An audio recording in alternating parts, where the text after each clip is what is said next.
the temple office connection. The devotees said, oh, why don't you use the temple office connection? So that was for a meeting, and that turned out to be worse than anything. So here we are back to the system I have. And right now it looks like we're looking at somebody's kitchen. Oh, Nandimukhi's. Hi, Krishna. Oh, Haribol. You're in Singachalam kitchen, huh? Yes. Cooking breakfast. Yes. Okay. Yes, it's multitasking. Well, speaking of kitchens, today they have here at Nilachal Vedic Village, they're completely tearing down the kitchen to build a new one. It's a very makeshift kitchen. It looks like it's from some Bombay slum. And finally, they've decided to renew it. They're also replacing the roof on the temple, and so Lord Jagannath is now in a temporary space, something like a temporary pandal set up right next to the Goshala. So when we have kirtan, we hear the cows mooing sometimes. Wow. And sometimes they let one or two or three of the older calves just wander out, and they wander over to the temple, get darshan of Lord Jagannath. Wonderful. And speaking of cows, Bhakta Shiva, maybe you saw, we posted a little film he made. So today we recorded another film in the Goshala, which he will be working on the next few days. So that you will see, yeah, let's see, maybe by the end of the week. Okay, so I guess we can start. For those of us who are awake, because I know it's middle of the night for some devotees over across the pond, as we call it. In English, they say about from England to the UK, or from England to the US, it's common to say across the pond. Pond is a very small lake. So people across the pond are getting their rest. Anyway, recording is on, so I guess they can watch later. A song to sing. One thing I was thinking with the song,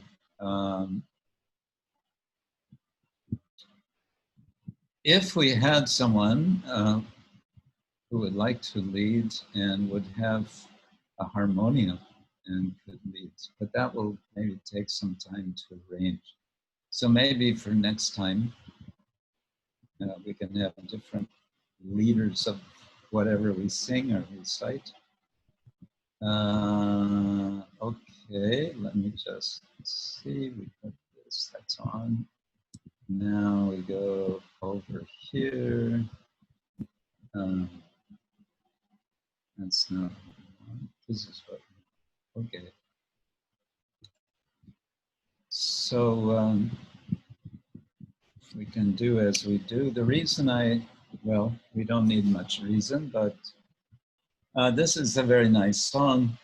glorifying Sri Vrndavana called Vraja Dhama Mahimamrta. One reason for this song is that I'm working on a presentation about New Vrajadam and the book by Shivaram Swami, Nava Vraja Mahima, which is 8 volumes, actually 9 volumes altogether. Okay, here we go. Quick style. Jaya Radhe Jaya Krishna Jaya Vrndavana Shri Govinda Gopinath madana-mohan Jaya Radhe Jaya Krishna Jaya Vrndavana Shri Govinda Gopinath madana-mohan śyama-kund rādhā-kun giri-govardhan Jamuna Jaya Jaya-mahan śyama-kund rādhā-kun giri-govardhan Jamuna Jaya Jaya-mahan keśī-ghāt dwādaśa-kānan lila koilo śrī-nanda-nandan keśī-ghāt dwādaśa-kānan lila koilo śrī-nanda-nandan śrī-nanda-jaśodā Jaya Jaya gopa-gan Shri-Dhamadi Jaya Jaya dhenu-vatsa-gan śrī-nanda-jaśodā Jaya Jaya gopa-gan Shri-Dhamadi Jaya Jaya dhenu-vatsa-gan Jaya Vrishavaну Jaya Kirtida-sundari Jaya Purnamasi Jaya ābhīra-nāgarī Jaya Vrishabhanu Jaya Kirtida-sundari Jaya Purnamasi Jaya ābhīra-nāgarī Jaya Jaya Gopishwar Vrndavana-mājh Jaya Jaya Krishna Kshetra Swami Jaya Jaya Gopishwar Vrndavana-mājh Jaya Jaya Krishna Kshetra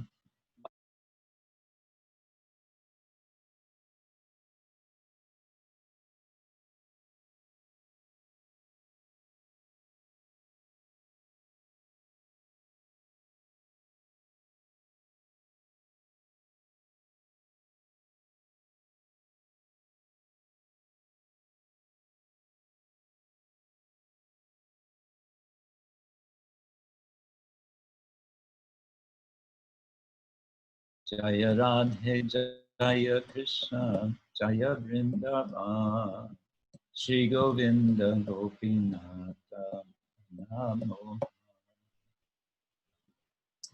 And the translation. All glories to Radha and Krishna and the divine forest of Vrindavan. All glories to the 3 presiding deities of Vrindavan, Shri Govinda Gopinath and madana-mohan. All glories to śyama-kund, rādhā-kun, Govardhan Hill, and the Yamuna River, Kalindi. All glories to the great forest known as Mahava, where Krishna and Balaram displayed all of their childhood pastimes. All glories to keśī-ghāt, where Krishna killed the Keśī demon. All glories to the Vamshivat tree, where Krishna attracted all the gopis to come by playing his flute. Glories to all of the 12 forests of Vraja. At these places, the son of Nanda, Sri Krishna, performed all his pastimes. All glories to Krishna's divine father and mother, Nanda and Yashoda.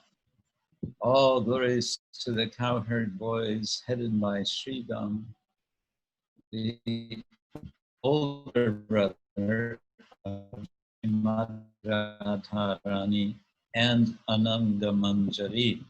All glories to the cows and calves of Vraja. All glories to Radha's divine father and mother, Vishnu, and the beautiful Krishna. All glories to Purnamasi, the mother of Sandipani Muni, grandmother of Michael of Devarshi Narada. All glories to the young cowherd maidens of Vraja. All glories to Gopishwara Shiva, who resides in Vrndavana in order to the holy Dhama. All glories to Krishna's.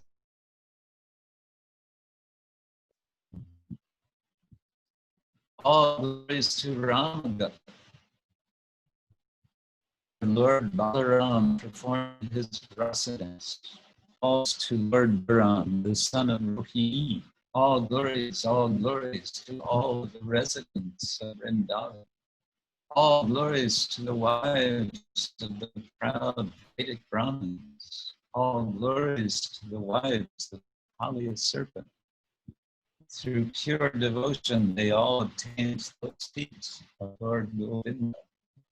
All glories to the place where the rasa dance of Sri Krishna was performed. All glories to Radha and Śyama. All glories to divine rasa dance, which is the most beautiful of all Lord Krishna's pastimes.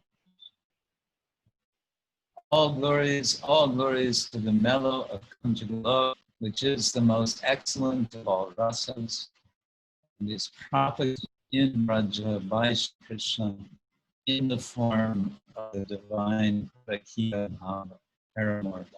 Remembering the lotus feet of Lord Nityananda's consort, Sri Janama-devi, this very fallen and low servant of Krishna, sings the Sankirtan of holy name.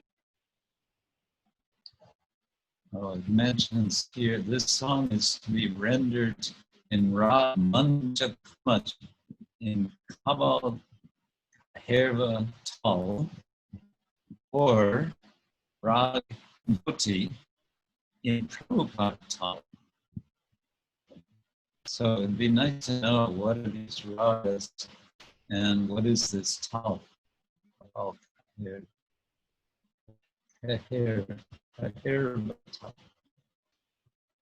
Anyway, so it repeated again and again is, of course, the word Jaya, and it's translated here as all glories.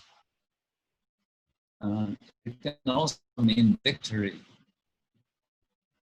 In this world of where all material activities are leading to defeat, where is there victory? There is no victory. The only victory is in the transcendental realm of śrī-nanda-nandan. And all of the residents are victorious.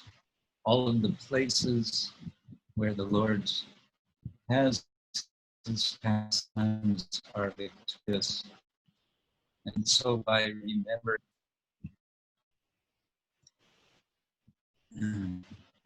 remembering all of the associates of the Lord in ndāvana and the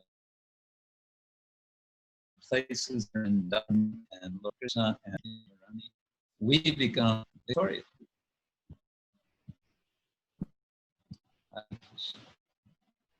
Okay, looks like my video was turned off, possibly for good reason.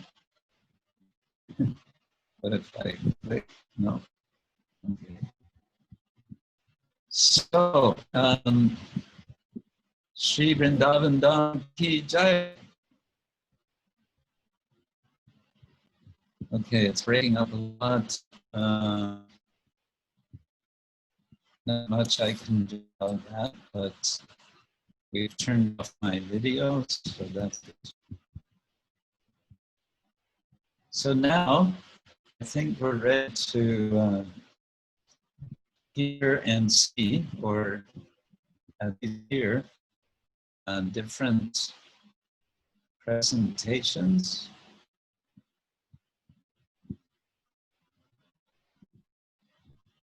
Sanga, are you presenting something?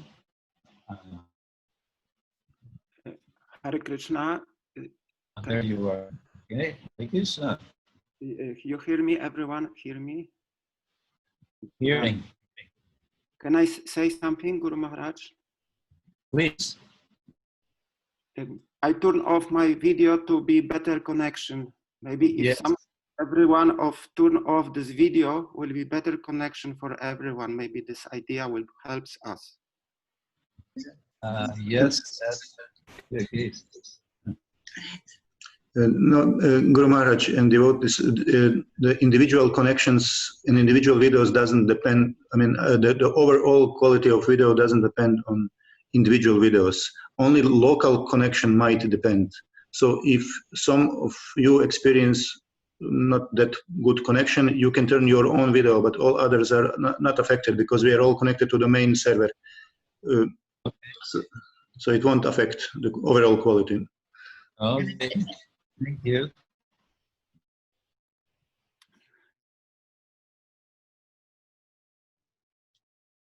Otherwise, I suggest to devotees to switch on the video because it's more personal when you talk. Then you can see to who you talk. I think so. It's just suggestion. Yeah. Hare Krishna. Thank you. I'm so happy to be here.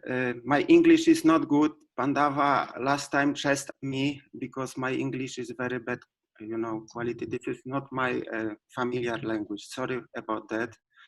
I would try the best to say something about the subject matter, which is yoga and leader.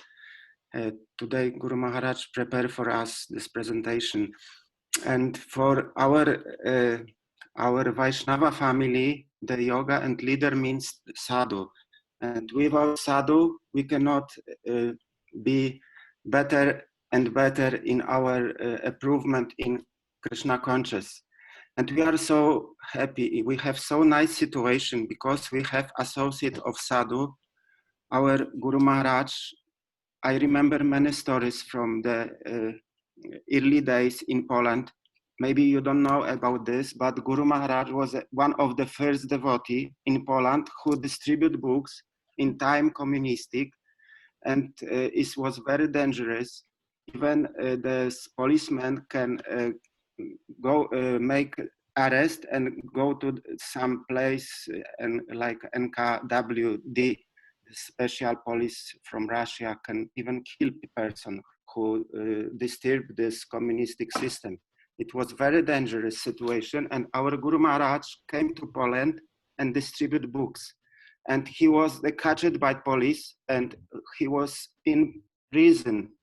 Maybe you don't know about this, but is it true? I know the story from our Guru Maharaj. He told us this, and was very nice situation because this policeman reading all these books, because want to check that these books is really something bad to the communistic, something, bad idea, and was peaceful that, no, this is Krishna conscious. This is not so dangerous for communistic. And Guru Maharaj was not so dangerous situation, but for the first days, we have this associate of such a devotees. Another devotee is Trivikram Maharaj, who is one of the oldest disciples of Srila Prabhupada. And for these days, he every day visit Poland, visit us, take care about us. And this sadhu sang is such a beautiful treasure, the most valued treasure. Gaura Mahaprabhu said, Prabhu kahe Vaishnava seva nama sankirtan, dui kare shigra pabe shi Krishna charan. These two things, sadhu sang, Vaishnava seva, and Harinam, Hare Krishna, give us this real happiness. That Atma wake up very quickly in this situation. Shigra pabe means very fast, immediately. You can feel this inside. And when Atma wake up, we want to make seva each second, each moment, like we see our god sister now cooking for Lord Narasimha Dev. Each moment we can do seva, clean the mandir. If you are in home, we can wash the pots for our deity in home. We can wake up for the pleasure of Guru Maharaj and Gaura Mahaprabhu. Every second we can do seva, and for this we can get much more and more energy. And this is like, you know, such a beautiful experience that you can do seva much more and more and more, and it's not stopping. It's Navayovan is much more sweeter and sweeter each day, and you are happy inside. And this is true, and this process working. And I share with this because I was in Vrndavana, and today we singing such a beautiful songs about Vrndavana. And Vrndavana is our home. Our Guru Maharaj is associate of Lord Krishna. And by this association of sadhu, about this association of our saintly persons, we can get associate of family, Vaishnava family, Krishna's family, Vraj. And every steps in Vraj, every move is like dance. Every speak word is like sounds, beautiful song. And this is our goal.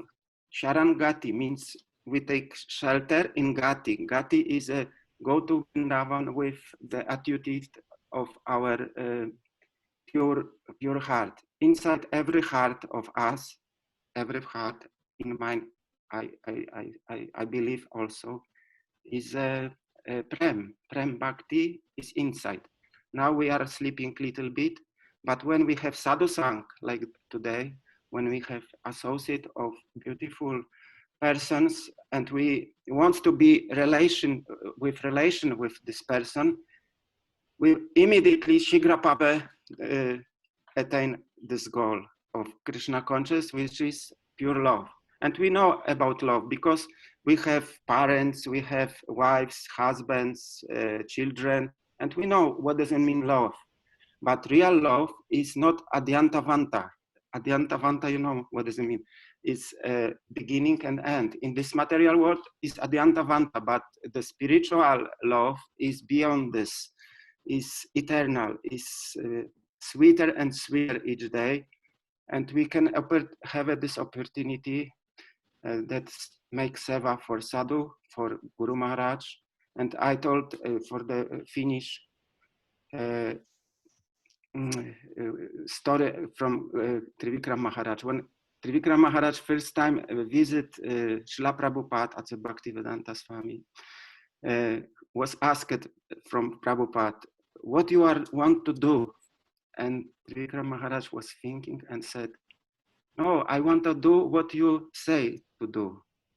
And Srila Prabhupada was so happy and say, welcome in family.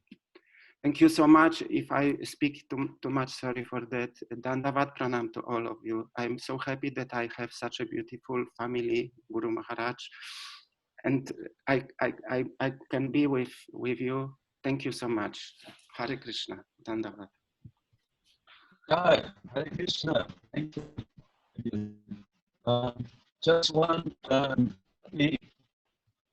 we give a slight detailed correction to your mentioning when that time in Poland we were taken by the police. They didn't actually put us in prison. It was myself and Krishna Prabhu, who is now Bhakti Sudhir Swami. They were very polite, I must say. And I think they were so polite because we both had American passports. And so they wanted to treat us very kind of carefully. But they took us to the police station, and then there were and then it was kind of humorous because they had us in a room which was it was a conference room with a big conference table, and then there were several policemen. In my memory, there must have been at least 10 police would sit around the table, and they each had in their hand, and they were each reading Polish śyama-kund. This was the book which we smoked in, and we had a few copies of it. We had a total either of 20 or 40 copies. So they're all sitting around this table reading śyama-kund. It would have been so nice if we could have made a photo of this. All these policemen reading śyama-kund together. And our big anxiety was that they would read in the introduction, I guess it's in the first, the Prabhupada's commentary to the invocation, Om Purna, in which Srila Prabhupada speaks about, writes about spiritual communism. And we were worried they're going to read that and that's going to make them disturbed, and then we'll be in trouble. But either they didn't see that Krishna covered them, or they thought it was all right because we were not understanding what they were saying, but we could easily understand the tone of what they were saying to each other. And it was obvious from the tone that they were saying, there's nothing dangerous, there's actually not a problem with these books. It's okay, yeah, there's something okay, it's something they just didn't seem to be terribly concerned. They did, however, confiscate, they took the books, they took all our books, and sent us on our way. They said, now you can go, now just please leave the city. We were in Torum at the time, and it's a longer story, but the point is, it didn't put us in jail. Eventually, we did find out that we were blacklisted, which meant that we could not get a visa to come back to Poland. The next time we entered Poland or wanted to enter, the answer was no, not possible, with no explanation. We understood we've been blacklisted. So for the next 10 years, there's no more visiting until 1989, when everything opened up in the East. Okay, of ancient history. So, who do we have next?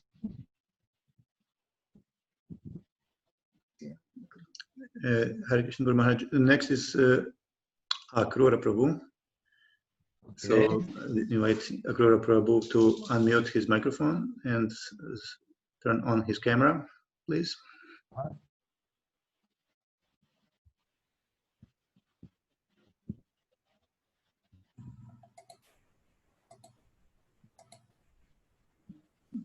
Hare Krishna, Akrura Prabhu, you're unmuted now. Hare Krishna, can you hear me? Yes, Yes. Hare Krishna. Can you also switch on the camera? Is it possible? I cannot access the window. I'm sorry. I'm just trying to access the window where I can see all of you. I don't know why I cannot. Just click on the just main Zoom window. Double click main Zoom window.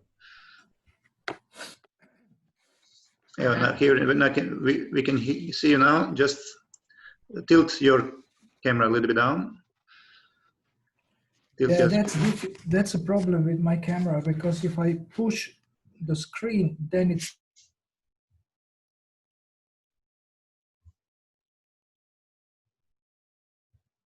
lean forward. We can see your eyes. Yeah, I haven't tried, but I cannot see everybody else. Why? It's just strange. Maybe, okay, maybe here. Maybe this one. Okay, now I can see everybody. All right. Good. I'm sorry, I cannot put myself in a position. There is a window in the back. Yes, very good. We can see you, we can hear you. Perfect. Please accept my humble obeisances, all glories to Srila Prabhupada and Panchakalpatarubhascha Kripasinduvyeva Patitanam Pavanebhyo Vaishnava. My obeisances to Maharaj and all of you. So Maharaj asked me to speak about success partnership.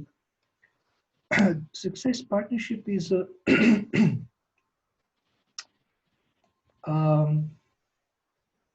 just a moment. I want to move this a little bit. Okay. So success partnership is something that I came up with after trying to help develop mentoring systems in many, many temples around Europe and around the world. And it goes very slow, and not many people are coming forward to be mentors. So I was thinking, how can devotees help each other? And then I thought, if I give them a structure, how they can associate in a systematic way, then they can actually help each other, almost like mentor would help you. So I think 80% of what mentor can give you, you can cover if you coach each other or mentor each other. And this is based on Srila Prabhupada's purpose. 2 of the 7 purposes of ISKCON speak about bringing the members closer together or closer to each other. And so it's like an alliance of 2 or more devotees who want to help each other succeed in devotional service and other areas of life that support devotional service. And basically you speak once a week, have a 2-way session. Both of you play the role of a mentor and the person who is mentored, or coach and coachee. And then you help each other working on your Krishna conscious goals by using various structures. And now I have a little guide that I have already sent to Maharaj. It's called a Success Partnership Guide. And there I give like 5-6 ways how you can do this. And of course, everybody can get this, this little document and read and see what I have presented. But actually, this is not set in stone. You can create whatever works for you, any kind of a structure that you want to have. But what is important is that the whole interaction is 2-way. It's not that one is a coach and one is a client, but you have to switch roles after, when you come to the half of the time of the session, then you switch roles.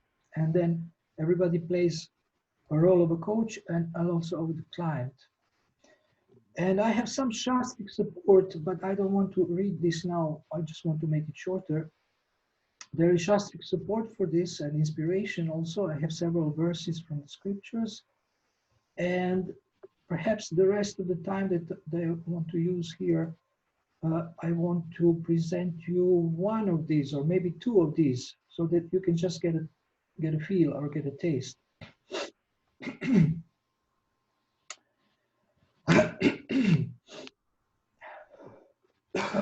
I'm not speaking only theory. I do this with devotees, with several devotees, and I find it very helpful for myself. And they say also it's helpful for them. And so basically we are working on different Krishna conscious goals, and we are checking on each other. We are reporting to each other regularly. We have at least once a week conversation, which is two-way. And it's a confidential conversation. We don't, only with the permission of the other person, you can share something from the conversation. Okay, so let me just present two ways how this can be done.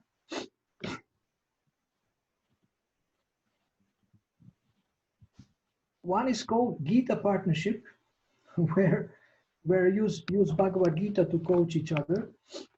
So if a devotee has a problem or a goal to achieve, then before the session, you ask him or her to define it in writing and share it with you.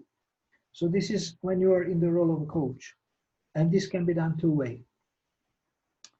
Then also ask him to find, also before the session, quotes in the Bhagavad Gita, both from the verses and the purports, that could help him work on this goal or on this problem.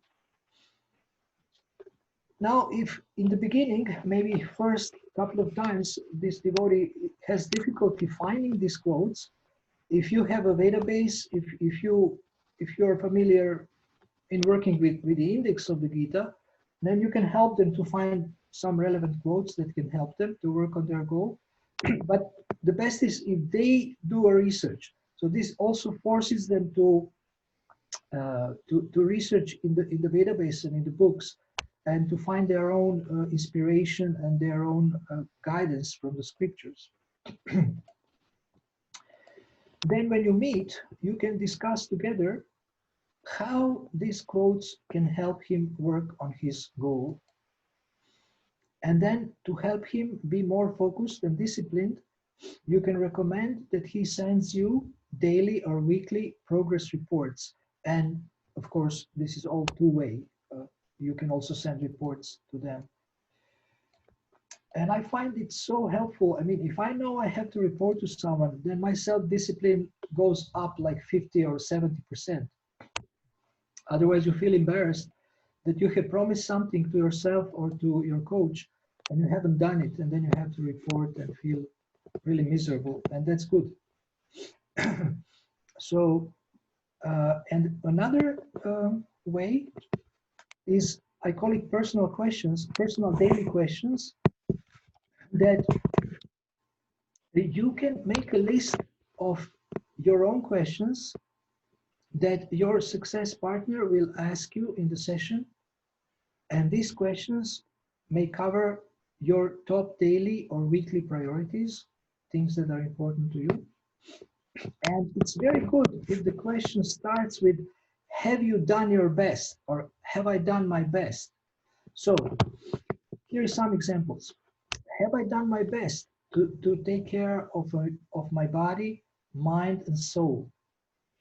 Have I done my best to chant attentive quality japa? Have I done my best to read Srila Prabhupada's books daily? Have I done my best to build trusting relationships with devotees, relatives, colleagues, friends, etc.? Have I done my best to make a wonderful contribution to Srila Prabhupada's mission? So your success partner, he asks you your own questions and listens to your answers attentively. And if needed, he can ask you some sub-questions to help you think better about your goals and priorities and make a better action plan. And in the second part of the session, he gives you his personal questions, and you play a role of a coach who is inquiring and listening. And you both have equal time as a client and the coach. So this is it. Very nice. You mentioned this point of reporting to the other, and it strikes me this is a very interesting function in spiritual life, the whole principle of accountability. How are we accountable? We're ultimately accountable to Krishna, and we are accountable to Guru. And this partnership coaching is, in a sense, making more accessible, making more practical that accountability to Guru and Krishna. So that's very nice. I can see how it can be very powerful. And actually, to me, it sounds a lot more attractive than usual mentoring concepts, where the mentor is always in the superior. I think that's why maybe it doesn't work so well, because we're happy to put Guru and Krishna in the superior position, but we're not so happy generally to put others in a superior position, or to allow or put ourselves in the lower position. And also it strikes me that this is kind of a species of collaboration. I'm sometimes talking about collaboration, how we can do different projects with one other devotee or two other devotees or a group. And this can be very enlightening because we're working together. We have a common purpose together. So this is, in a way, it's a kind of collaboration, since it's, and it's a kind of devotee care, of course. We're caring for each other and so on. So yeah, this is nice that you can, I think some have already asked if you can share some the text that you've written about it. And I suppose you're also speaking about this on your website.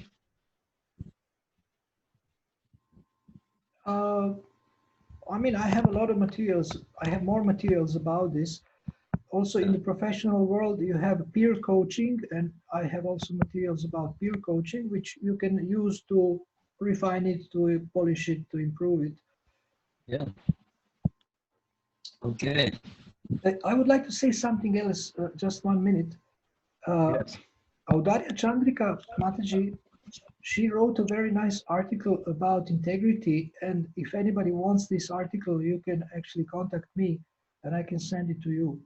I think Yes. this is very, very important to work on our integrity. And at the moment I have with one devotee, we have actually, our success partnership is called integrity partnership. So we work on the integrity goals. And this article that she wrote also inspired me to work on this. And so this is one resource that everybody can get. Yes, I read it also. You sent it to me, and I agree. It's very nicely done.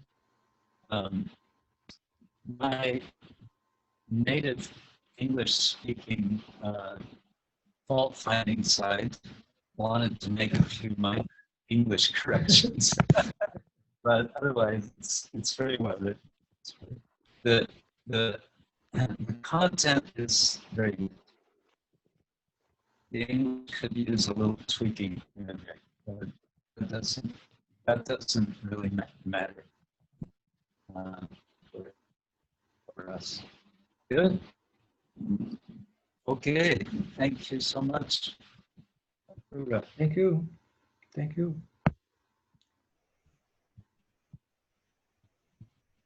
Do we have someone else who wants to share something? So not that I know, Guru Maharaj, but anyway, devotees, if someone wants to share, feel free to unmute yourself and step forward. If the spirit moves you.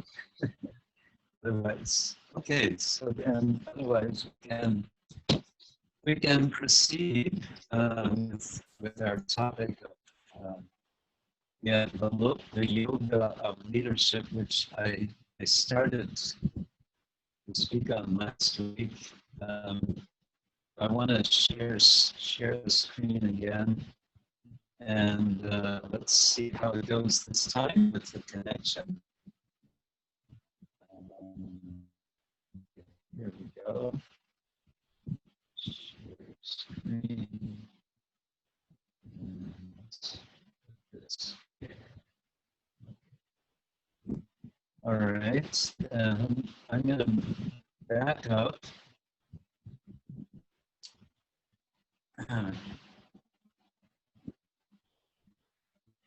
So last time I briefly introduced Sri Prahlad's book called Leadership Lessons from the Bhagavad-gīta, and his key idea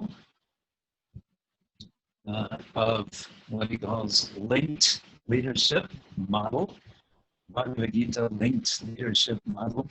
And of course, he is writing for a wide audience, and he wants to make it as accessible as possible.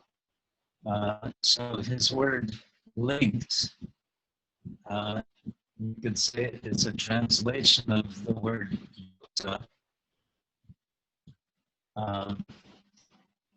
which is the past participle of the word yoga.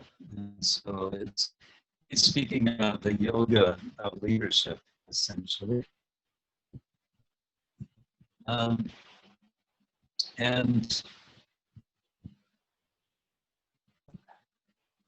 I must confess, I have not read through the entire book. I got a sampling from him of, I guess, the first 100 pages, which went through chapter 6, plus his 19th chapter, in which he's summarizing what he's doing.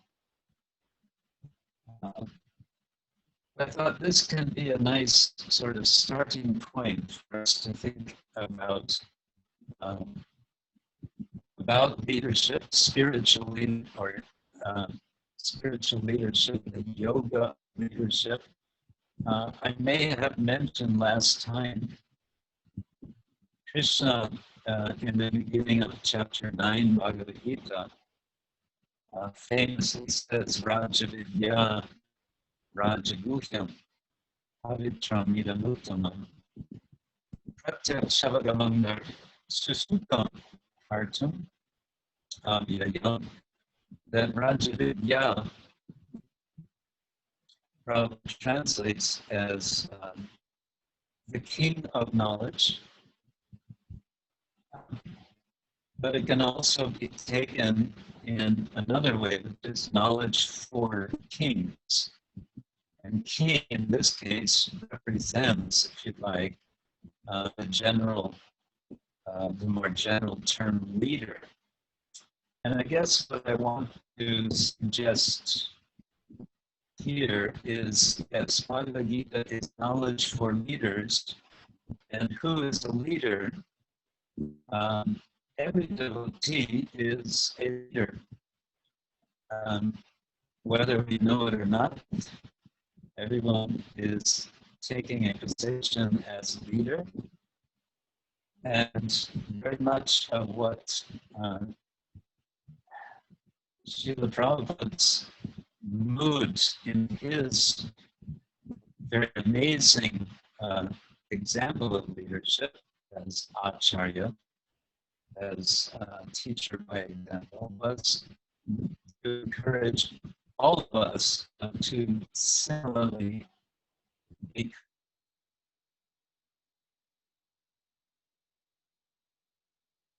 I'll get back.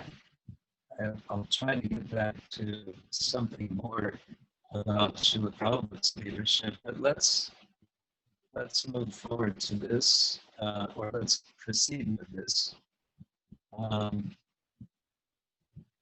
I don't know if you can clearly see the writing in this PowerPoint. It may be too small for you, but I'll just read through everything. No, it's clearly visible. Everything is fine, Guru Maharaj. It's okay. I could make it full screen, but I prefer to have it this way, sort of more manageable. So what Prahlad is pointing out, the essential aspects of being linked, and this is all tied with chapter 6 of Bhagavad Gita, and he gives specific verses referencing for each of, actually for all the different aspects of his teaching. But here, what is linked leadership? It means, first of all, being linked to oneself.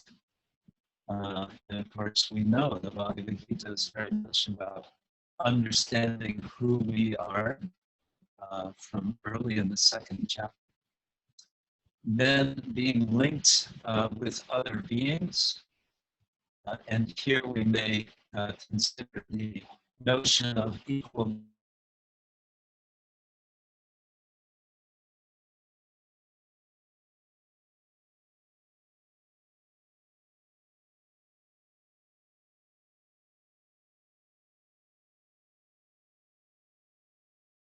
self. But this is giving broad strokes. Being linked with nature through appropriate engagement with nature. And I think this brings in the subject of conscious relationality with the environment in terms of protecting the environment. Then, of course, being linked to the Supreme Person, the Supreme Leader, the Adi Purusha, the Adhyaksha, Maya Dvachena Prakriti. Krishna is the overseer, literally.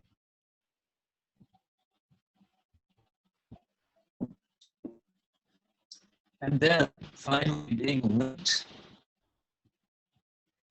to the chain of teachers and disciples. And here, Srila points to the famous verse in chapter 4. Tadvidhi pranipati pariprashinase right now. So how is one linked? One is linked through attitude of humility, through the focus on learning, and through the efforts of service. And all of these together, collectively, we can say, being linked to oneself, to other beings, to nature, to the Supreme Personality of Heaven, and to the chain of teachers, brings about spiritual legitimacy. To be recognized as a leader means to be legitimate, not illegitimate. To wield real authority means to have the trust of those that one is giving leadership to. And just a quick footnote to this, and jumping back to Akrura Prabhu's presentation, I think this is so nice because in this partnership one is trading the position of leader back and forth.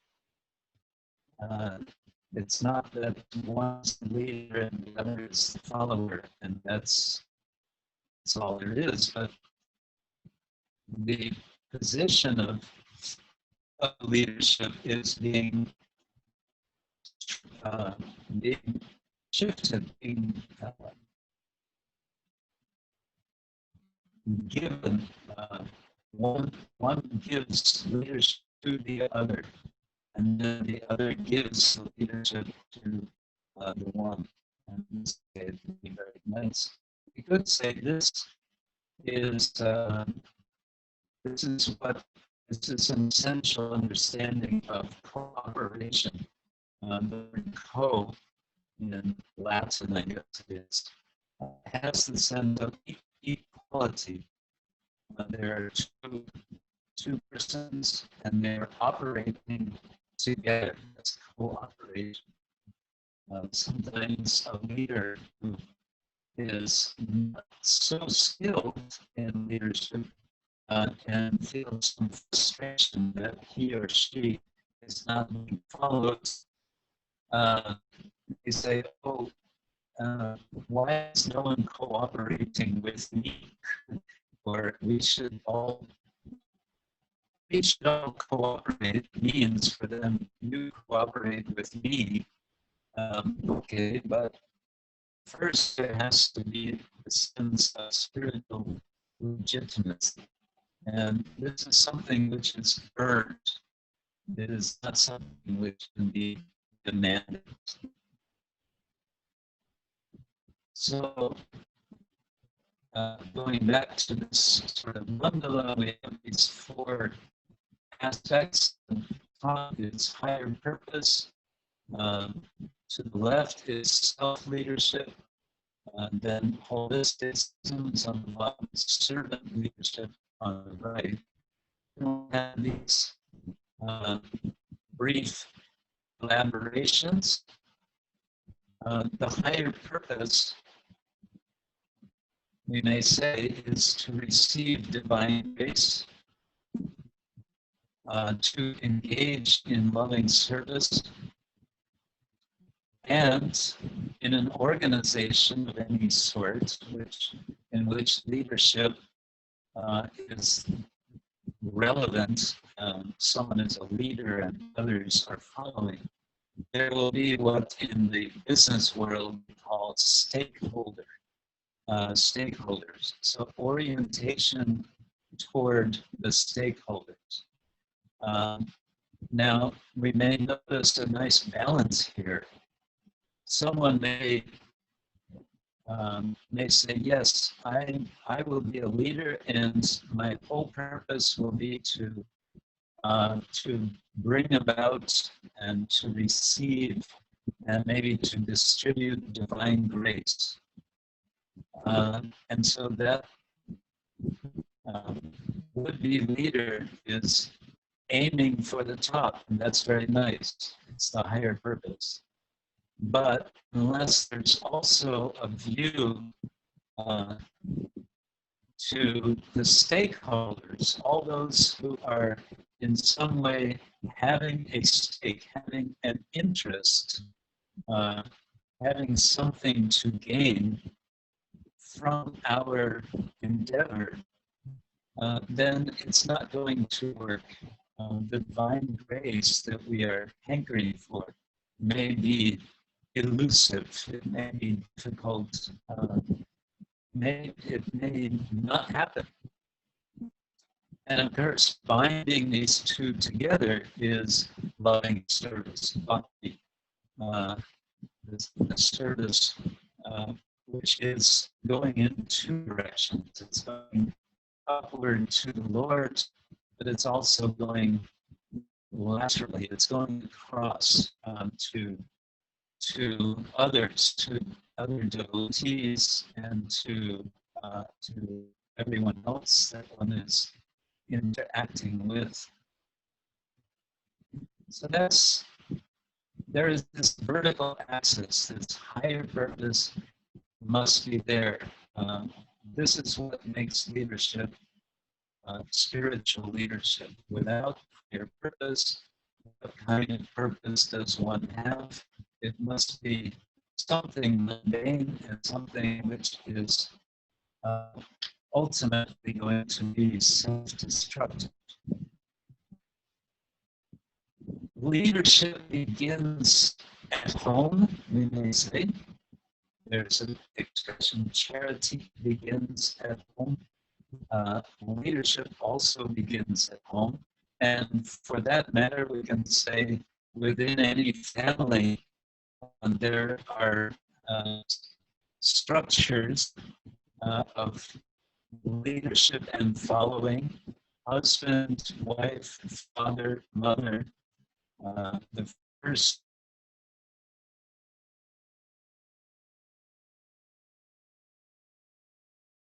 and of course we also experience our father as leader. Typically at some point in our lives, usually when we are teenagers, we may experience some disappointment in leadership of our parents. And this can be something of a crisis because initially we see them as perfect leaders, and then this sense of perfection is undermined, is challenged.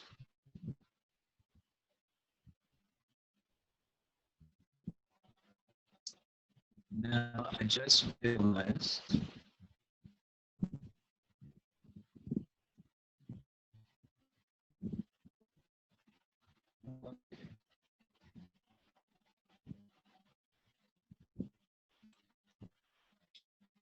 I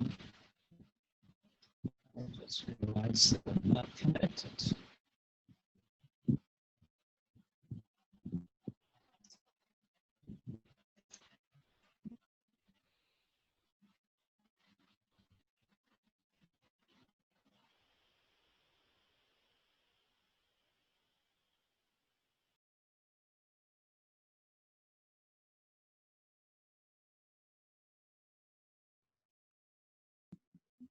Guru Maharaj, are you still here? Can you hear us?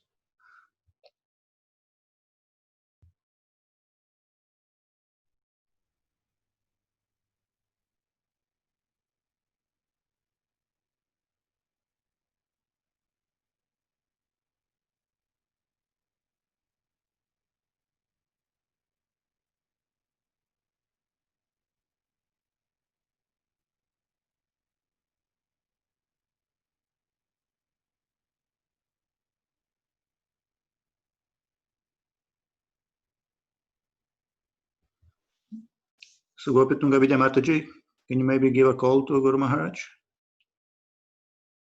Yes, Prabhu.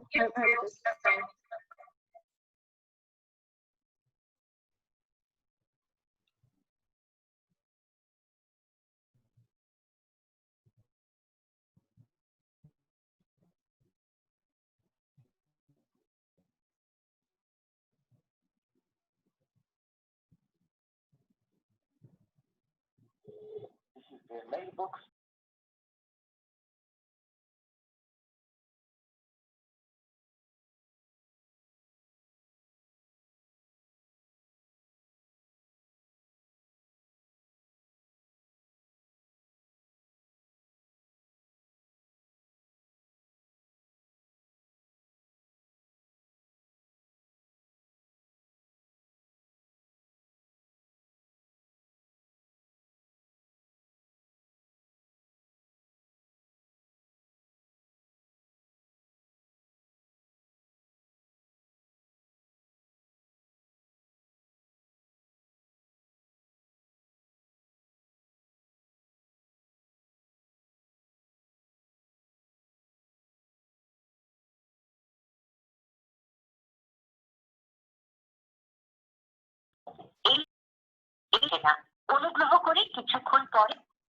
Prabhu, his number is also even not reachable. I'm trying to call him again and again. Are you able to hear me? Yes, yes. So that's why, obviously, because he's connected through mobile connection. So the moment he doesn't have a mobile connection, you can't reach him, and he doesn't have an internet connection either. Yeah, I will message him if we can see.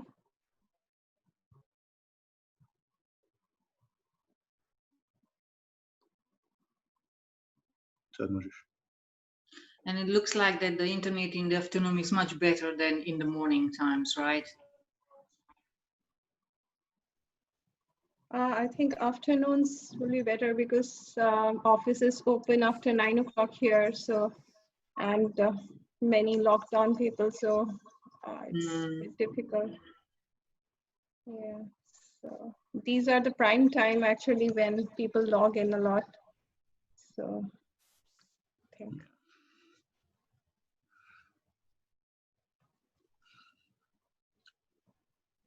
Even my bandwidth is low, so I have put two actually, my mobile and this one, because my Wi-Fi.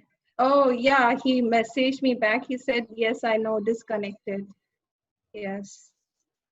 So yeah.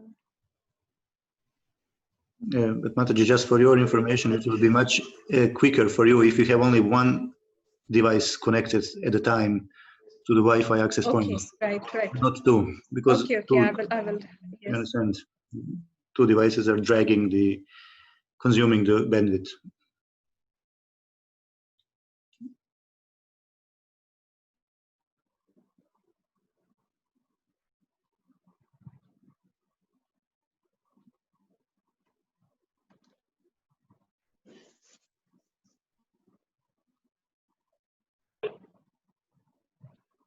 This number can't be reached right now. So what do we do? He has disconnected. That's what he messaged me. Yes, I know, disconnected.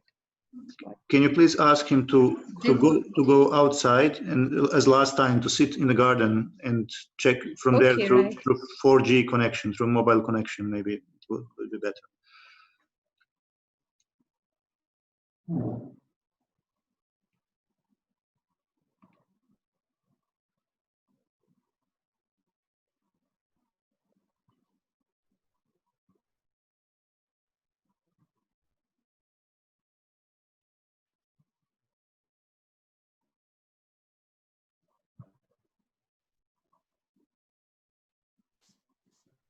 Krishna?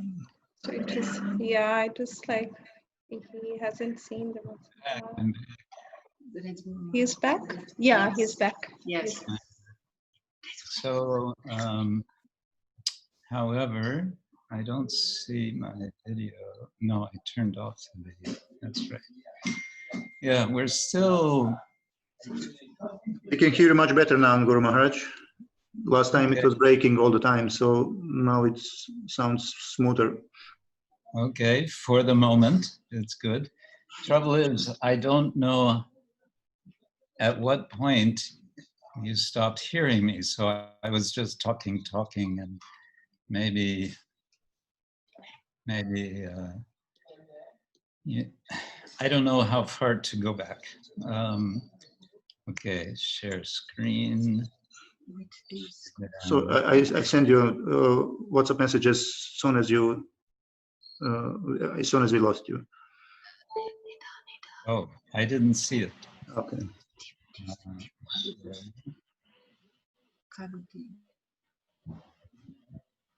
Okay, we got electricity back here also, which means we get fans again. Otherwise, it really gets hot. Okay. Yeah, self-leadership.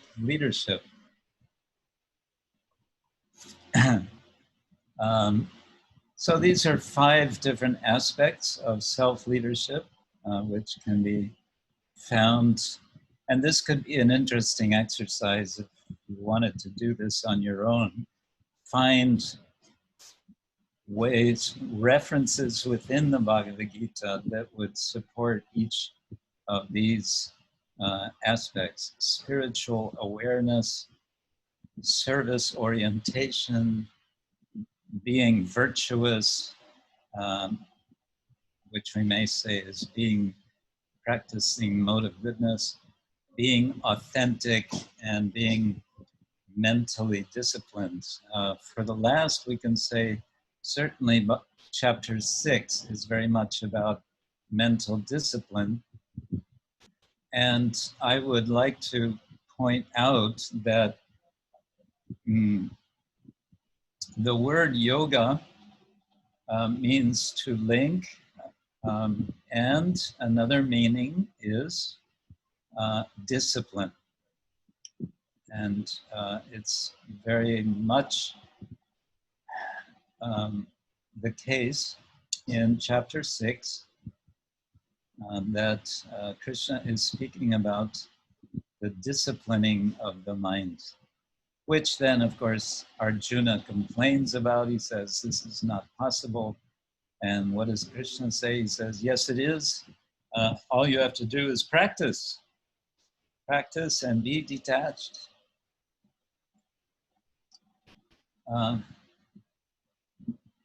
And then on the opposite side of this mandala, from self-leadership is servant leadership. This is a concept that has become popular in the business world, and I'll get back to that, but the subject of leadership and research, empirical research on leadership has exploded in the last few decades, from the 1970s especially. Huge amount is being done on all different aspects of leadership. It seems to be because we feel this lack of leadership. So servant leadership it's a widely used concept. And our understanding of servant leadership is supported by the idea of equal vision. It's also supported by having an understanding of the persons that we are leading, which means it's put here in modern terms, personality profile. We may think of this and also the next idea of strength as being related to varna and ashrama. What are the natural tendencies, inclinations, and abilities of persons? And then finally, there is in servant leadership a concern about the composition of a team. If we're trying to accomplish some particular objective, we're trying to make something happen, bring about something. We're trying to have a temple or a preaching center. Then it becomes important, what is the combination of talents and abilities of those who are in the group. So this is called team composition. Then at the bottom of this mandala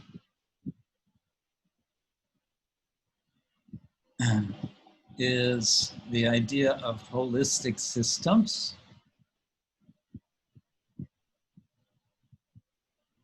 And let's see. Oh, okay. So that's the problem. I'm trying to change something in my... this will work. Okay. Moving things around on my screen so that I can see when I get no more connection. So what is this holistic systems about? Holistic, of course, has a sense of completeness. which in the Ishopanishad is expressed most sublimely in the invocation. Om Purnamada Purnamidam Purnat Purnamudachyate Purnasya Purnamadaya Purnameva Avashishyate. That wholeness or completeness, fullness, Purna, is this world. The world is complete. The creation of the world. The totality of everything is just that. It's a totality. So then making a system which functions as a totality, as an organizational system with a purpose, with a goal, accomplishing something, involves creation of some structure. This is what is meant by system. And within this, different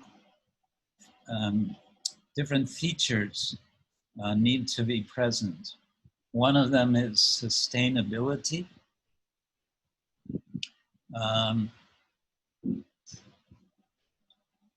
And this is understood here in terms of respecting persons as part of the divine being the totality. So all beings being part of the totality makes for a sustainable system.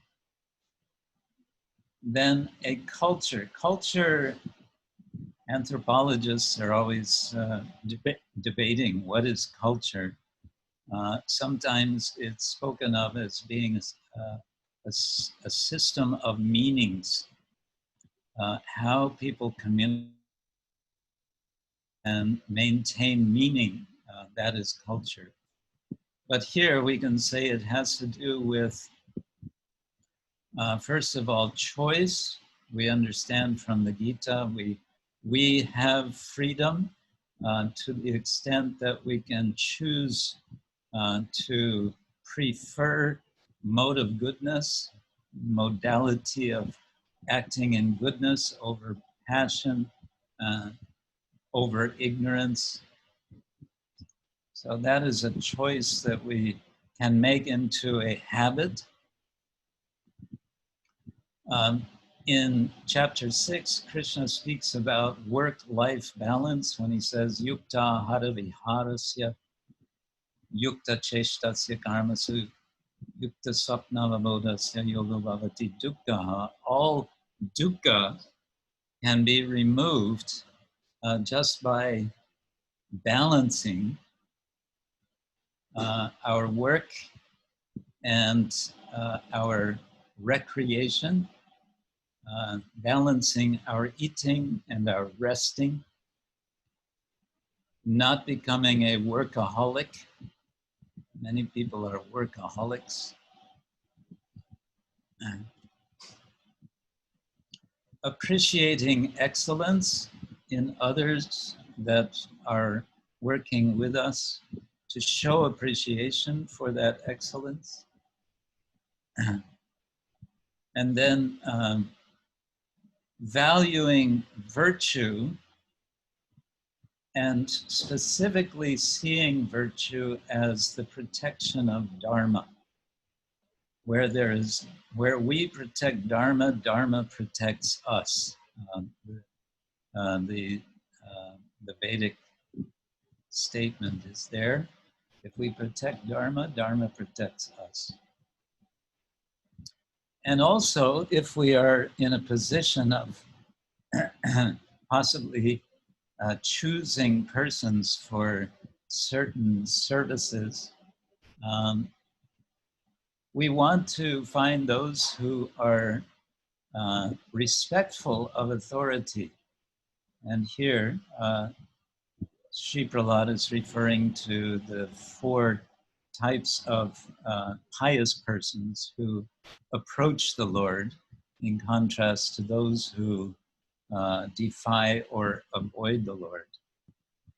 And in the beginning of chapter 16, there's a list of divine dispositions, which we also want to pursue ourselves, and we want to see in others that we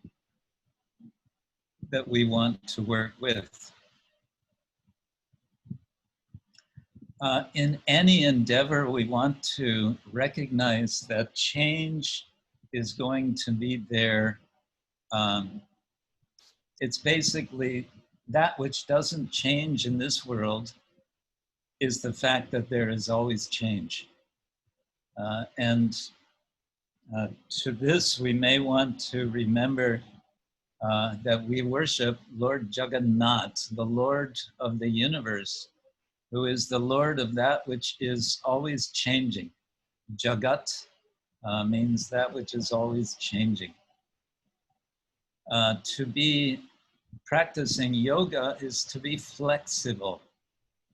In the physical practice of asanas, one of the main endeavors is to increase the flexibility of the body. So we also need to work on the flexibility of our minds, the flexibility of our intelligence. And that means readiness to accept situations as they come to us and then make the best of them. And making the best of situations will often require innovation. Innovation means bringing in some new idea, something different than what had been previously done. And for this, I have an example from Srila Prabhupada.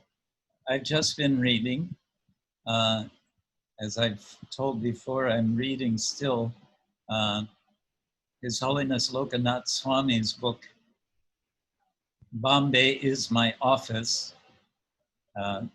It's all about Srila Prabhupada and the devotees in what is now called Mumbai, from Mumbai Devi, Bombay. So in the very early days of the devotees preaching in I'll say Bombay, because that's the name of the city at that time. At that time, devotees were doing lots of Harinam. Srila Prabhupada was encouraging devotees to go out and just chant the holy name in the streets of Bombay. So they were doing a lot of that. But at one point, Srila Prabhupada stopped the Harinam. He said, now we're going to have a new program. And the new program is that we are going to make life members. He started this life membership program. He had it all worked out. There were 3 different grades of life membership. They would pay different amounts, and they would get their membership, and they would get books, and they would get certain other privileges. And Srila Prabhupada's idea was, first of all, on the negative side, he said, people in Bombay, when they see us doing Harinam, they are thinking that we are like so many others, so many beggars. Sometimes in India, you will see someone going about with a pair of kartals. They will be singing and they will be begging for bakshish. And so people kind of ignore them generally. Maybe they give a little rice, nothing more. So they're not very much respected. So Prabhupada realized that people are just going to see us as more of these beggars. We don't want that. We need to build temples, because temples are something significant, substantial. People will take us seriously if they see that we have a substantial temple. And so this is, ever since Prabhupada said this, this has been very much the program here in India. So you'll see so many ISKCON temples coming up in India, especially in the Delhi area, the greater Delhi area. His Holiness Gopal Krishna Goswami has taken this idea very seriously, and they are building huge temples in different areas of Delhi. I have visited some of these temples under construction. There's another huge temple under construction in one of the areas near Mumbai. It's called Navi Mumbai. And there, since several years, the devotees are building also a very impressive temple and many facilities. So Prabhupada was saying, make life members, and in this way we will get substantial donations, and with the substantial donations we can build temples. So Prabhupada had a very clear, this goes back to a very general point of what distinguishes a leader from a manager. A leader is one with vision. A leader has a vision, a clear idea of what is to be realized, and engages the followers in realizing it.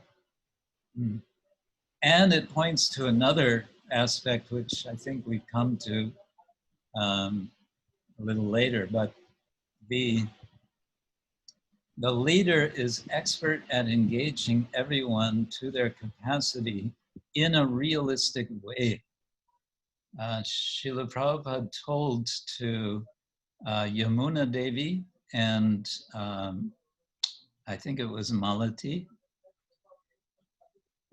in India, when he started this program of life membership, he told them very specifically, he said, you make 2 life members per day. That was their assignment. And it was manageable.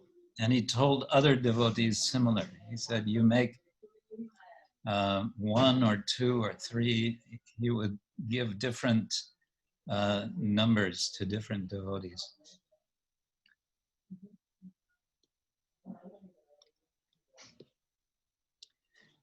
Okay, now I need to... Okay, now I think I may want to pause and see if we have some questions. I'll stop sharing and I'll go to chat.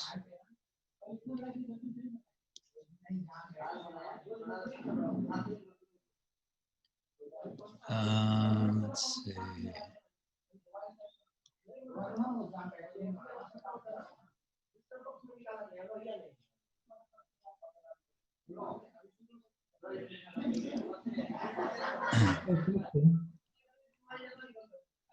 Hare Krishna, Krura.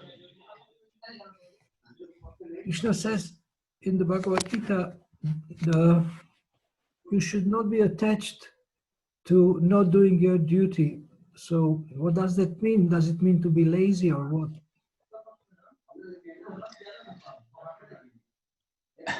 No, it means the opposite. The idea is if someone is not doing their duty and becomes attached to not doing their duty, that means they're not acting, they're not being engaged. So that is being, possibly it means being lazy. So do not be attached to not doing your duty. In other words, do your duty. It's like it's a little bit unusual way to express it. It is. Okay. Thank you. I think that if you think about it, it means also, even if you are not attached to your duty, still do your duty. Uh-huh. Because you may feel like, well, I'm not attached to my duty, so I should do what I'm attached to. And I'm attached to not doing my duty, so that's what I'm going to do. So Krishna is saying, don't do that. Even if you're not attached to your duty, just do it. Because as he explains elsewhere, that is safe for you. It's better to do that than to do someone else's duty, even if you do your duty, even if there is fault in your duty. It's better than doing someone else's duty, even if you do that perfectly. Which is slightly counterintuitive. Because we may want to say, why should I do, okay, I've been given this duty and I really can't do it very well. So I think I should do something else.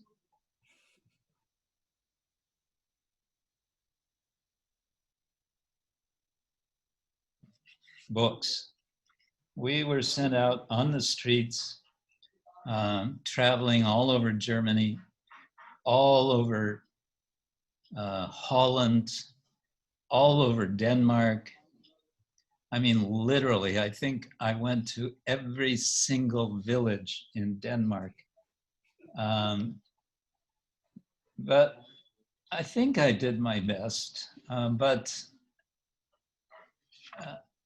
I was never very good.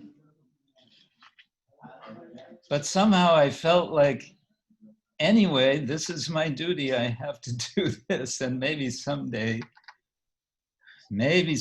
I will be better at it. And then one day, to my great delight, His Holiness Bhakti-bhushan Swami came to me in the temple as I was about to take rest on the weekend. We were going to be leaving the next morning for traveling Sankirtan.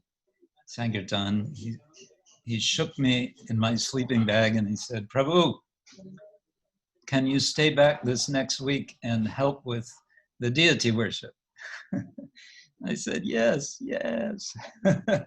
I was so happy. And then I became a pujari for the next one year until I joined the East Europe preaching program. Okay, here is the verse I was looking for. Shreyan swadharmo viguna paradharmat svanushthitat swadharme nidanam shreya paradharmo bhayavaha. This is verse 35 of chapter 3. Krishna is telling Arjuna, it's better to do your own dharma, swadharma. Shreya, it's better or best. Viguna, without, even if you do it poorly. Paradharmat, than to do another, su-anushtitat, even doing it very well. Swadharme nidanam shreyaha. Shreya, it's better in doing your duties, swadharme, that you are destroyed, nidanam, that you are defeated or even killed. Paradharma, bhaya avaha, another's duty brings about fear.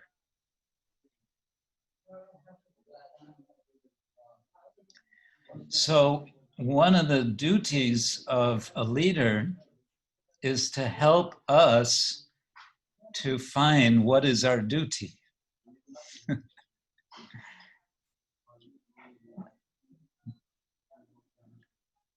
I have a godbrother,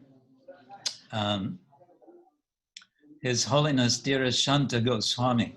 He is preaching in the Baltic states and in I believe also in Russia. And I had a very nice conversation with him in Mayapur in February. And we were discussing about the process of accepting new disciples. And he explained to me that he has a very specific process. I won't go into all the details of that, but one thing I found interesting is that he said when he accepts someone as an aspiring disciple, he has that person give his astrological information, his date and time of birth, and I guess location. And then he has one astrologer devotee make a chart for that person. And he has 4 or 5 specific things he wants to know. And one of them is, what is this person's varna? Because he wants to know how best to engage the person. Another thing he does before initiation, an aspiring disciple must memorize 12 verses of Bhagavad Gita, Sanskrit and translation, just to show that they are serious, that they can focus, and so on. And if for some reason they absolutely cannot memorize verses, he has another task for them involving study of Bhagavad Gita.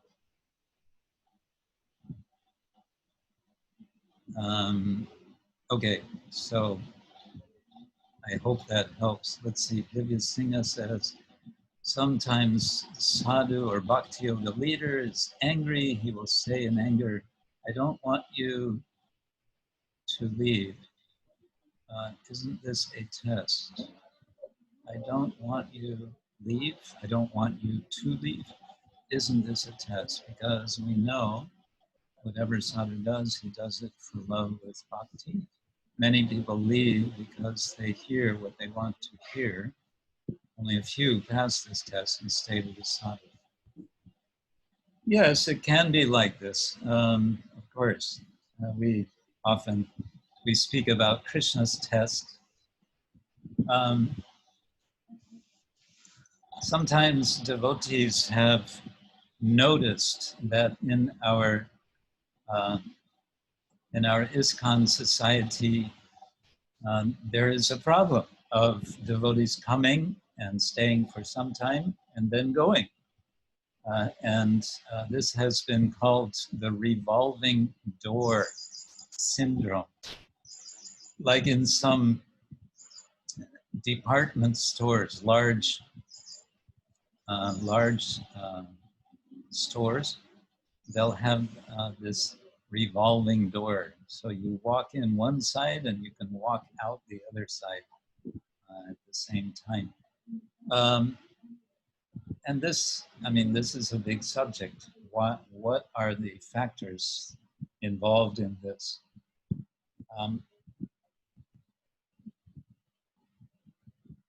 I would just say for myself that Over the years, I've experienced a variety of different leaders or managers, manager leaders, we can say.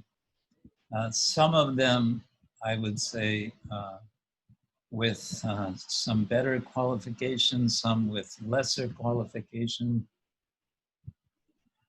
Sometimes it was a challenge to work with them. And somehow, in my own case, I just always felt that I will simply continue and do my service.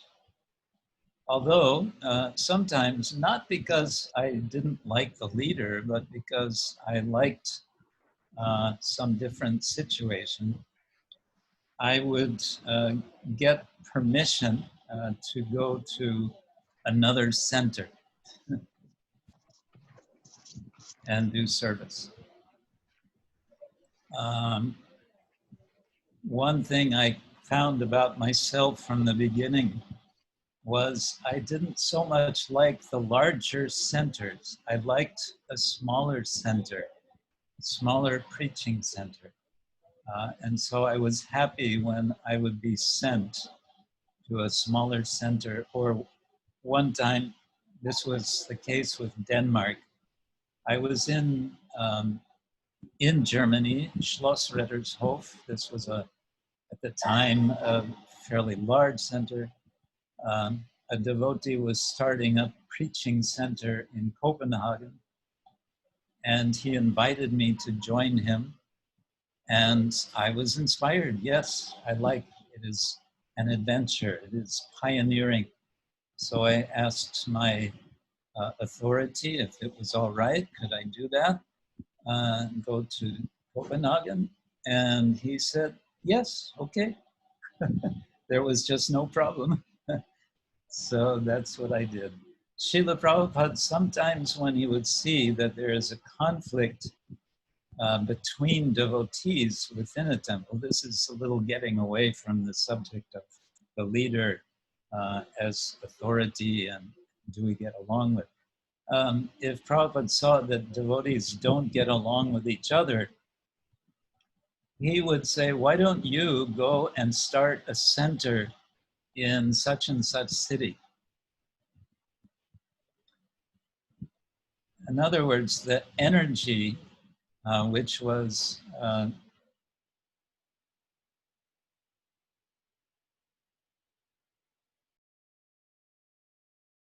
outward. He would say, go open another center. And in this way, he would force one or another devotee to take the position of a leader. We have expression in English, to get thrown into the deep end of the pool. So swimming pools typically have a shallow end where you can stand without having to swim. And there's a deep end where you have to swim. And so this was another expression is the sink or swim method. Sink or swim. Throw the person in the deep end of the pool and either they will swim or they will sink. One or the other. If they sink, okay, you take them out of the pool. But if they swim, then everything is quite all right. Everything is very nice.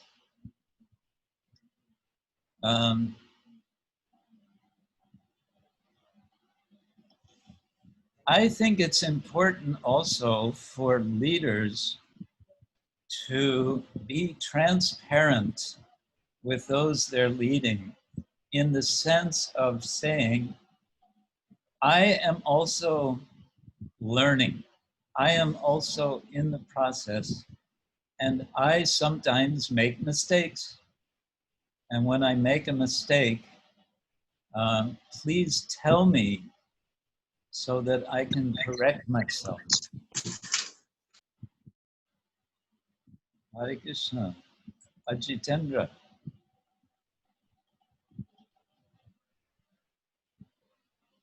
Is Ajitendra there?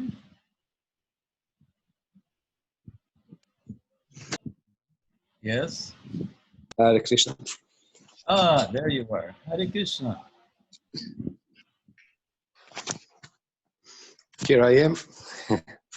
There you are, indeed. Vodnyan Yatra Ki Jai. Jai Jai.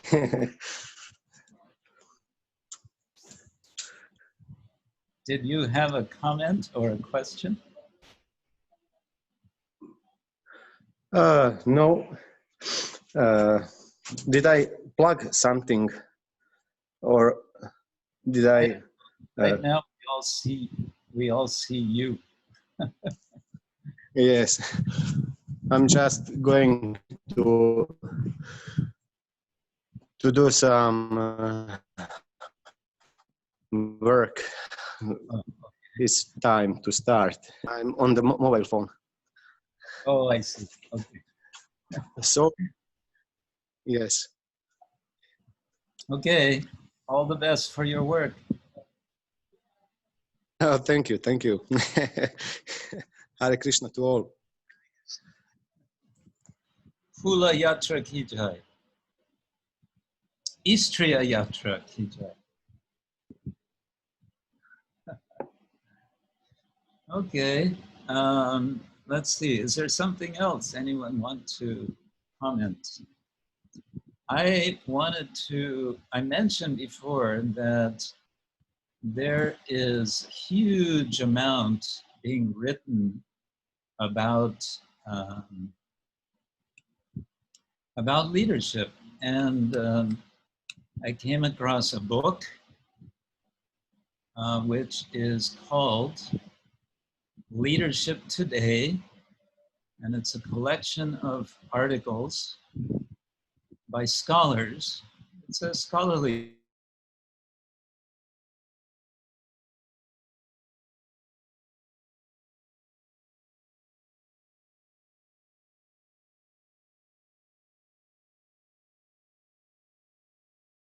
articles in this book.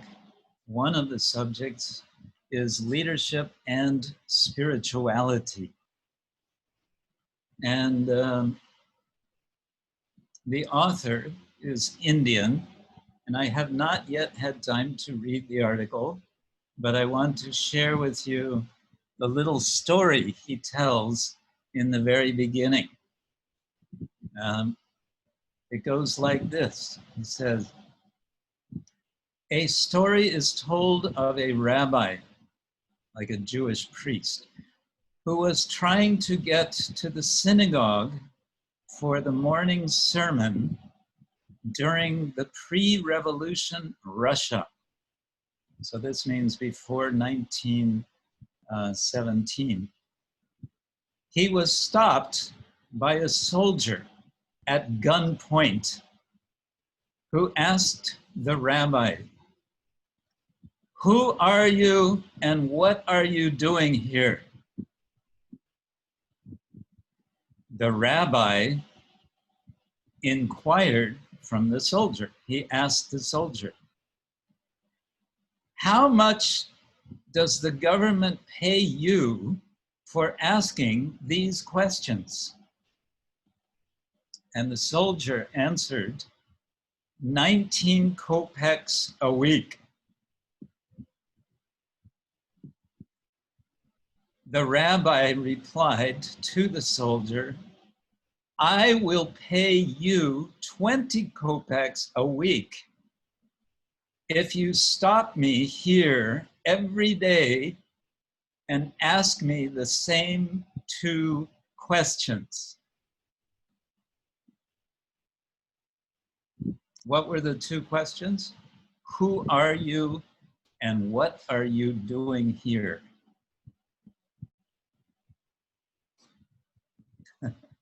I like that. I will pay you 20 kopecks, not 19, but 20, if you'll stop me every day that I come here and ask me these questions. Okay. So what I want to do now is just read the titles of the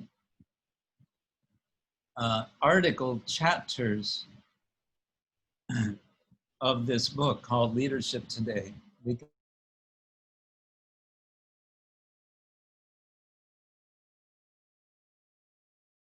Leadership. There are 23 chapters, and just from the titles you can understand what's important in leadership. The first is leadership and purpose. The second is leadership and trust. Third is leadership and moral behavior. Fourth is leadership and values. Then fifth is leadership and vision. Then leadership and authenticity. Then leadership and emotional intelligence. And then comes this article, leadership and spirituality. Leadership and sustainability. Leadership and mindfulness. Leadership and empathy. Leadership and motivation. Leadership and communication. Leadership and dependability. Leadership and creativity. Leadership and initiative. Number 17 is leadership and self-confidence. Leadership and resilience. Leadership and perseverance. That was 19. And the final four are called hard skills, as opposed to these first 19, which are called soft skills. So the four hard skills: leadership and ambition, leadership and global understanding, leadership and information technology, and leadership and planning. So that's 23 different themes, different topics related with leadership. And the point I want to make is that all of these different features are important for leadership, also for leadership in our society, or maybe especially in our society of devotees, of Vaishnavas. We might look more into some of these soft skills if there is interest. And essentially, that's what I wanted to bring to present today. So I'm ready. We have just a few more minutes for any comments on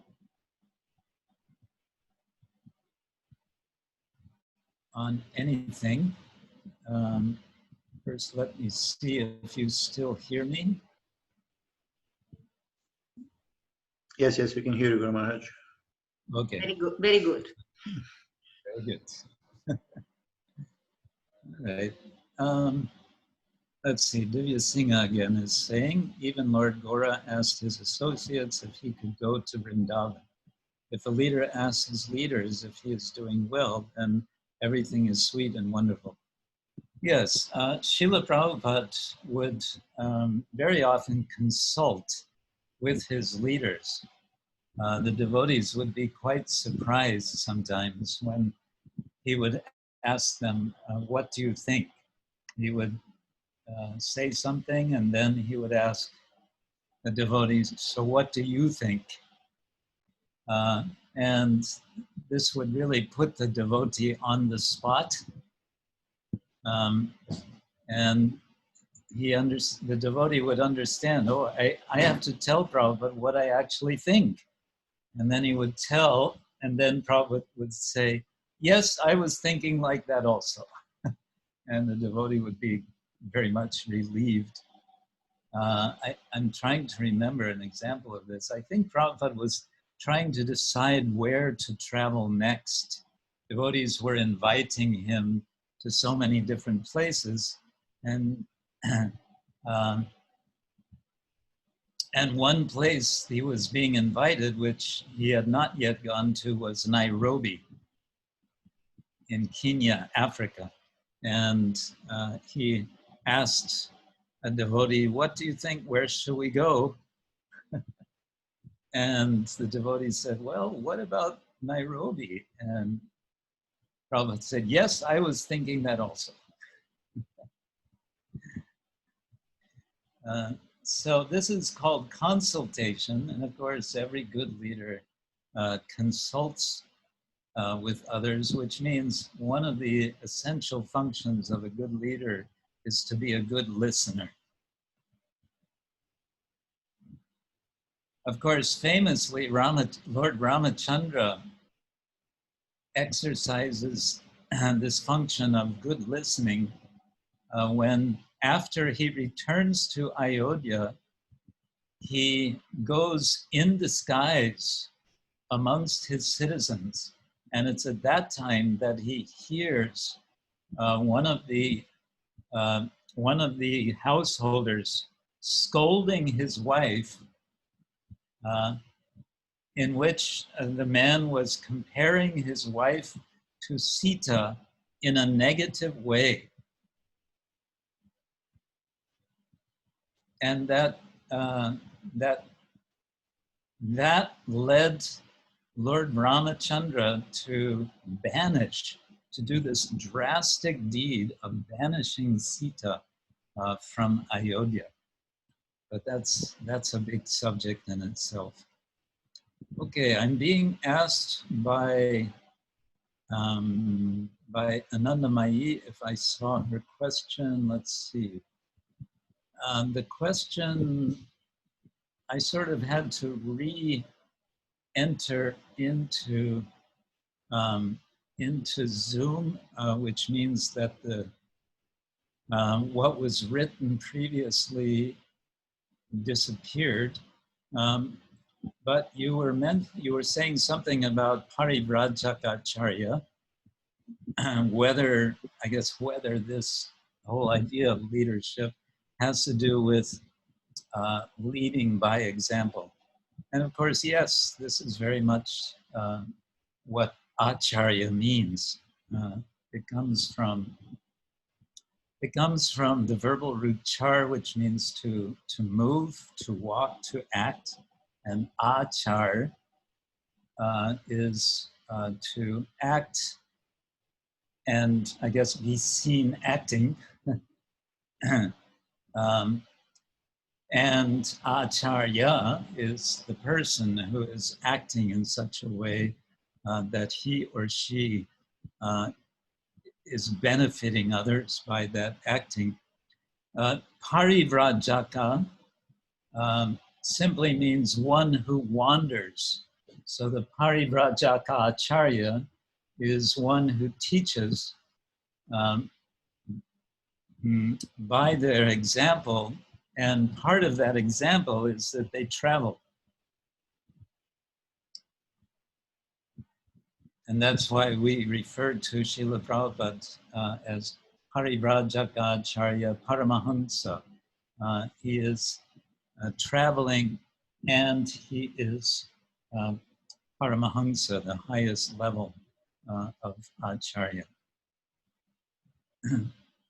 But certainly the principle of leading by example is there. We are a species of imitators.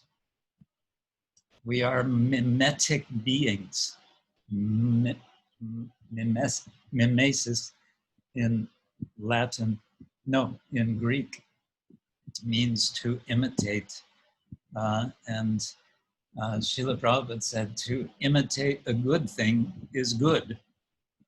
And therefore Krishna also, of course, says in the Gita, yat yat acharati shreshtas tat tat evetaro jana sayat pramanam kurute lokas tat anuvartate. I think I will turn on my video again, just to be here at the end for a while. Hare Krishna. Yeah, so maybe this is a nice meditation to end on from Bhagavad Gita, Krishna chapter 3, what is it, verse 21, I think, or 27, I always forget. Yat yat acharati, and that verb again, acharana, is there. Yeah, it's verse 21. Yat yat acharati shreshtaha. The shreshta, the best person, whatever acharati, whatever he or she does, tat tat eva, that itself, itara, others, other jana, other persons, will do. And sayat, sakurate, that which he does is pramanam. It becomes evidence. It becomes authoritative evidence. It's like pratyaksha, anumana, and shabda. So these are pramanas, and the behavior of a leader is also a pramana. Lokas tat anuvartate. Lokaha, the people, anuvartate, they will act, they will follow along, they will do like that. Anu has the sense of following, and vartate from vrit means literally to rotate. It means then to function. They will function in this way. Hare Krishna. So we started earlier today, and I would say we did have more success with the connection. We had one break, but I think it was only one serious break. So maybe we continue with this same time. I have a mixed feeling because I know we lose everyone from the Americas because of this. It's just too. It's what we call in English an ungodly hour. But I don't know what else we can do. Another possibility might be. No, I was going to say I could go even earlier, but then we lose everyone in Europe. So we may have to just stay with this, and then those who are not able to be online live, if they want to, they can see the recording later. I guess that's what we can do. But I'm open for suggestions. So Guru Maharaj, we noticed that at the beginning it was pretty challenging to hear you because your voice was constantly breaking. So we were kind of trying to adapt to that kind of listening. But yeah. after electricity came, the power shut down, it was quite well. Basically, so far is pretty good. So it might be good to start, for example, an hour later. Is it possible, maybe? Okay, I don't know if that will make a difference, but we can try it. Okay, so let's try 1 hour later. That'll be 12:30 to 2:30 for me, assuming I'm still here. And probably I'm still going to be here because that's all that I'm being told is the lockdown continues. And speaking of which, I want to say I wish all the best for all of you for keeping well, keeping healthy, keeping safe. I do want to add this, a presentation by one devotee in London who caught the virus, the coronavirus. And he tells in great detail the ordeal that he went through. It was extreme. And at one point, he really thought that he's going to leave his body. And he said he believes that an important reason that he did not leave his body is that he did not go to the hospital. And he did not go to the hospital because he lied to the doctor. He was on the phone with the doctor, and the doctor asked, is there some blood coming up from your mouth or your nose? And the fact was that he was getting some blood coming from his nose. But he told the doctor, no blood. He said this because he knew if he said, I'm bleeding, he will say, okay, we're sending the ambulance, you're coming to the hospital. He did not want to go to the hospital. And he said he thinks this is what saved him. Interesting. Oh, another thing he said, and I think this could be very important. If you know anyone who may have caught the infection, and God forbid that we catch it ourselves. Don't catch it ourselves. Forbid that we catch it. He said he found it extremely important to avoid sleeping as much as possible, to keep awake as much as possible, because he found that it is the lying down and going to sleep that brings the virus more and more deeply into the lungs. And so he did everything he could he would rest, he would, sort of recline on the couch and rest. But he would try to avoid any sleep for any length of time. He said he thinks this also helped very, very much. Anyway, so let's stay well, stay safe, be careful, and let's be patient, and let's take it all as opportunity to Shravanam, Kirtanam, Vishnu Smaranam, to associate with devotees as best we can through electronic medium and so on. And we're getting the message to eat ginger. Yes. Eat ginger. I'm getting here. I'm getting fresh ginger. I'm getting fresh amalaki. I'm getting fresh turmeric root. And I'm getting lots of fresh vegetables and fruits. So for myself, I think I'm doing quite okay by Krishna's grace. And I'm exercising, and I'm also getting sun.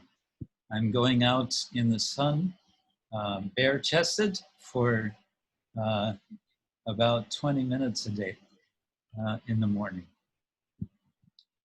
Hare Krishna.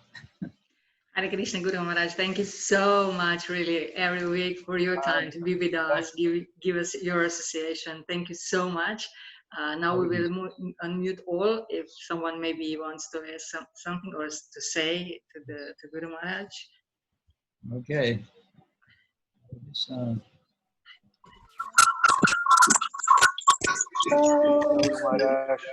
Hare Krishna, thank you so much. How everybody? Hare Krishna. Guru Maharaj. Thank you so much. Hare Krishna. Hare Krishna.